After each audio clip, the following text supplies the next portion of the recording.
So the point is, if you are able to perform a certain thing without pollution of thoughts or without pollution of other emotional mix-up, yes, how the job will be? That's my question. It's almost nearing perfection. So that is going to reflect in your future. The perfection of the present is going to be the result of the future. Then who is there to worry about future then?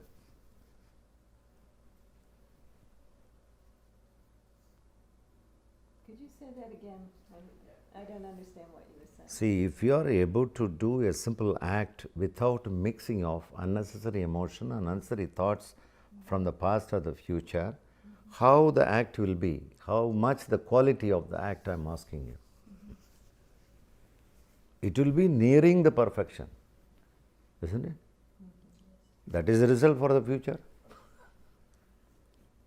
Then why the mind is constantly worrying about the future when you are in an act? Who is doing this job? You are doing the cleaning job. There is somebody else doing a parallel job. We have to find out who is that black sheep.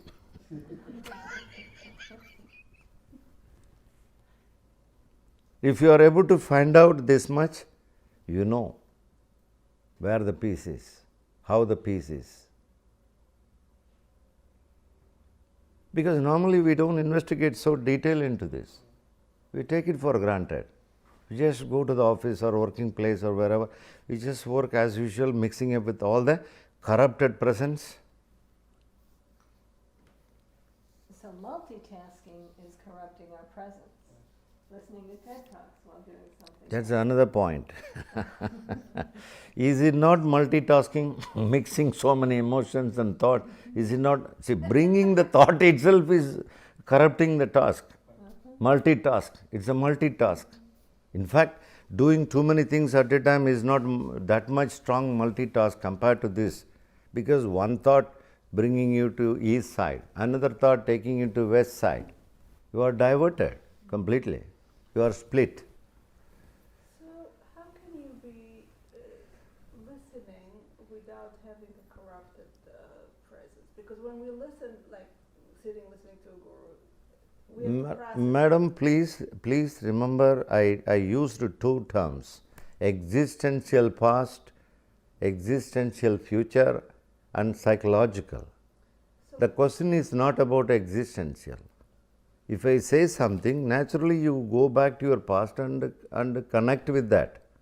This is existential, harmless, isn't it? My question is whether the corruption happens due to psychological bringing, psychological past and the psychological future. For example, you are afraid of tomorrow. What is that? Fear. That's psychological. For example, you are remembering about tomorrow the job, what you are supposed to do tomorrow. What you are supposed to do tomorrow is existential future. I call it storytelling. Okay, you call any name. Anyway, story, it's a story. It's telling stories to yourself.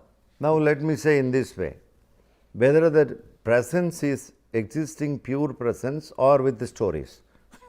So how do we listen truly without the stories? Because everything, when we take in information, we have to process it Through our story, all the stories. through our stories or facts. Through everything that is in us, which is a mixture of things. My emphasis here is that you can take some facts, you can pick up some facts from the past, right, to work on the present. But what is the necessity of bringing the stories from the past is my question. But that's the reference point that we have through which we process. You can always bring some facts that is included in the present job.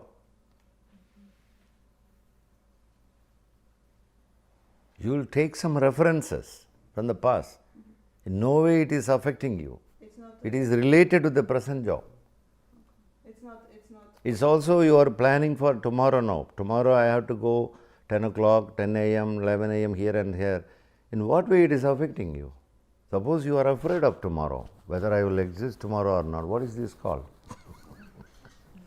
Whether my job will continue or not. So that's pollution. Whether I will go safely on the road tomorrow.